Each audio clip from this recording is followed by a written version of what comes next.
আজকের মঙ্গল সমাচার মথি 25 অধ্যায় 14 থেকে 30 পদ। ভগবান যাকে যে গুণ দিয়েছেন সে যদি তার সদ্ব্যবহার করে তবে সে মহাপুরস্কার লাভ করবে।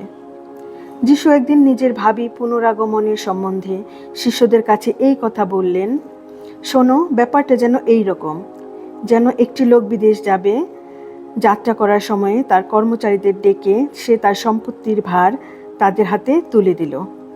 প্রত্যেকের কর্মদক্ষতা বিবেচনা করে সে তাদের একজনকে দিল 500 মোহর, একজনকে 200 মোহর আর একজনকে 100 মোহর। তারপর সে বিদেশ যাত্রা করল।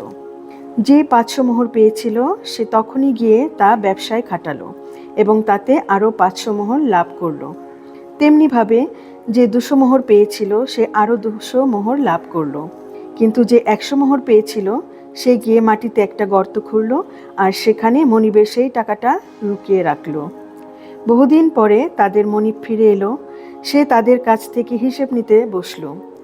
যে সেই 500 মোহর পেয়েছিল সে তখন সেই সঙ্গে আরও 500 মোহর নিয়ে এগিয়ে এলো। সে বলল, হুজুর, আপনি তো আমাকে 500 মোহর দিয়েছিলেন, এই দেখুন আমি আরও 500 মোহর লাভ করেছি। মনিব তখন তাকে বলল, বেশ বেশ, তুমি সত্যিই একজন সৎ বিশ্বস্ত কর্মচারী। সামান্য ব্যাপারে তুমি যখন নিজেকে বিশ্বস্ত বলে প্রমাণ করেছ, তখন আমি অনেক কিছুর ভার তোমার হাতে তুলে দেব। এসো, তোমার মনিবের আনন্দের ভাগ তুমিও নাও। এরপর যাকে দেয়া হয়েছিল 200 মোহর সেও এগিয়ে এসে বলল, হুজুর, আপনি তো আমাকে 200 মোহর দিয়েছিলেন, এই দেখুন আমি আরও 200 মোহর লাভ করেছি। মনিব তখন তাকে বলল, বেশ বেশ, তুমি সত্যি একজন সৎ বিশ্বস্ত কর্মচারী। সামান্য ব্যাপারে তুমি যখন নিজেকে বিশ্বস্ত বলে প্রমাণ করেছ, তখন আমি অনেক কিছুর ভার তোমার হাতে তুলে দেব। এসো, তোমার মনিবের আনন্দের ভাগ তুমিও নাও। এরপর যে লোকটি 100 মোহর পেয়েছিল সেও এগিয়ে এসে বলল, হুজুর, আমি তো জানতাম আপনি বড় কঠোর প্রকৃতির মানুষ। যেখানে আপনি বীজ বোনেননি সেখানকার ফসলও আপনি কেটে আনেন, আবার যেখানে আপনি কোনো কিছু ছড়িয়ে দেননি সেখান থেকেও আপনি সব কিছু কুড়িয়ে আনেন। তাই ভয় পেয়ে আমি তখন গিয়ে আপনার এই 100টা মোহর মাটির নিচেই লুকিয়ে রাখলাম। এই দেখুন, আপনার জিনিস আপনারই আছে।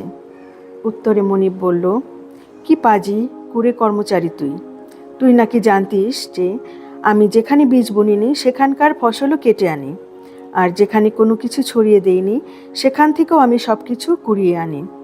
কাজী তোর উচিত ছিল মহাজনদের কাছে আমার ওই টাকাটা জমা রাখা, তাহলে আমি ফিরে এসে সুদ সমেত আমার সব কিছু ফিরে পেতাম।